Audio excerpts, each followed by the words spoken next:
So the Toronto Tempo experience is hilarious. It is hilarious.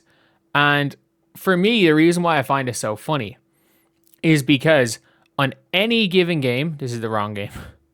On any given game, the Toronto Tempo can look absolutely unbelievable or like the worst team in the WNBA. And yesterday, they looked like the worst team in the WNBA. And it's one of these things where it's like on any given game, something completely different can happen.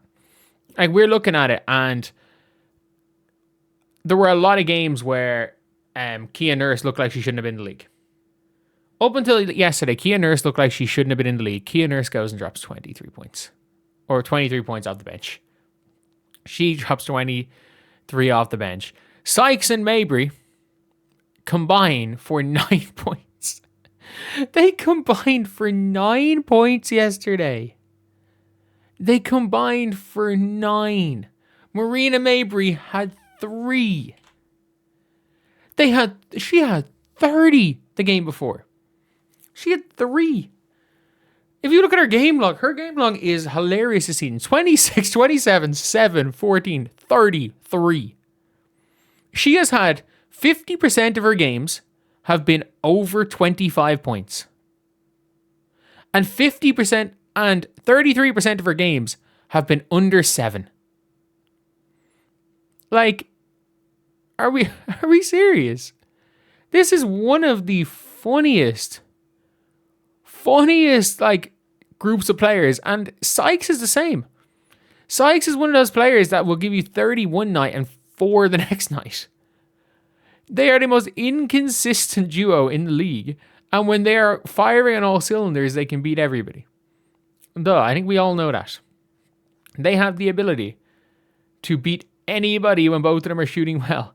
But you have taken, this team employs 2 of the least efficient shot chuckers in the WNBA.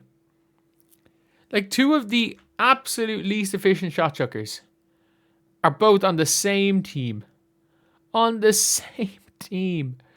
Like, they lost to a Lynx team a half a Lynx team. Not even a half a Lynx team. Like a third of a Lynx team. The Lynx, they still have their original starting 5. Cool. Maya Caldwell was the top scorer. Maya Caldwell got waived by Portland. The Portland Fire, to be fair, she got traded actually, traded for nothing. But Portland are literally out there cutting and trading all their best players. They're like, oh, Shug Sutton's doing okay. But the problem with Shug Sutton is that, she's a UFA next year. So we're going to just let her go. We're just going to let Shug Sutton go. That's the big thing with the Portland Fire. They're hilarious. But Maya Caldwell just let her go. Or let the let like the Portland Fire let her go. And she goes in at 16. They deemed her surplus to requirements. Not only that, like Anastasia Kosi plays 14. Hamzova played 5 minutes. She's hardly played at all this year. Olivia Miles had 14, 5, 2 turnovers. Nobody on their starting 5 scored that many points. They literally were just like, yeah, that's what we're going to do, I guess. That's what we're going to do. We are going to just pass the ball, run in some layups, and we're going to get our bench in for a lot of the game. And yeah, nobody other than Court Williams played any significant minutes in this game. And if you're looking at them for the Portland Fire, Kiki Rice at least probably cemented her starting spot. I guess Faswola had 11 points. She literally is a hardship player. Or not hardship, a dev player. And Kia Nurse looked like the best damn player on the floor. Like, Marina Mabrey went 0 of 8 from 3. She went 0 for 8 from 3. Like, it is the most Marina Mabrey stat line ever. How you can have 3 points. 3 points and 0 for 8 from 3. And you better believe the next game she might have 40. That's an exaggeration. She might have 30 the next game. The Toronto Tempo experience is hilarious. And they employ 2 of them.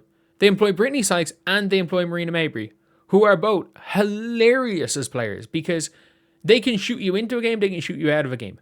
They are both tank commanders. Like, this team's trying to win by employing two of the best tank commanders in the league.